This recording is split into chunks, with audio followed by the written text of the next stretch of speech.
जब मामी के कमरे में गया तो देखा कि मामी कमरे में पूरे कपड़ों से बाहर थी। उनके शरीर पूरा नजर आ रहा था और वो अपनी अंगुली से घोंसले को सहला रही थी। तब मैं अंदर चला गया तो मामी देखकर चौंक गई और फिर वो हुआ जिसकी मुझको आशंका नहीं थी। उसके बाद वो सब हुआ। यह जानने के लिए आपको वीडियो शुरू से अंत तक देखना पड़ेगा और वीडियो को लाइक और चैनल को सब्सक्राइब जरूर कर देना। हेलो दोस्तों, मेरे नाम विजय है। मैं 21 साल का हूँ। मैं छोटे से गांव का रहने वाला हूँ। मैंने अब 12वीं पास की और आगे पढ़ने के लिए मैंने अपने मामा के यहाँ चला गया और वहाँ मैंने कॉलेज में एडमिशन ले लिया। अब रोज की तरह मैं कॉलेज चला जाता था और मामी घर पर अकेली रहती थी क्योंकि मेरे मामा यहाँ नहीं है। वो दुबई में 5 साल से बाहर है। मामी घर पर अकेली है। एक दिन मामी और मैं खाना खा रहे थे, तभी मामी बोली, तुम्हारे मामा को कितने साल हो गए और मैं यहाँ अकेली हूँ। मैंने कहा, मामी मामा नहीं है तो क्या हुआ, मैं हूँ ना आपके पास।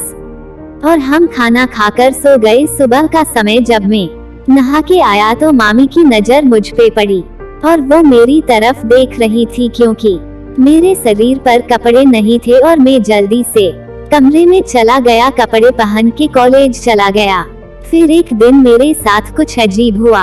जब मामी रात को कमरे में सो रही थी तब कमरे से कुछ आवाजें आ रही थी और मैंने कमरे से निकलकर देखा तो वह आवाज मामी के कमरे से आ रही थी।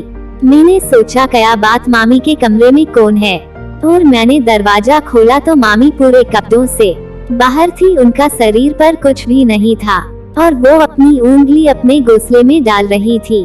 तभी मामी ने मुझे देख लिया और बोली, इधर आओ, और मुझे अपने पास बुलाया। मैं यह देखकर घबरा गया, अब मेरे साथ क्या होने वाला है, और मामी ने मुझे अपने पास बुलाया।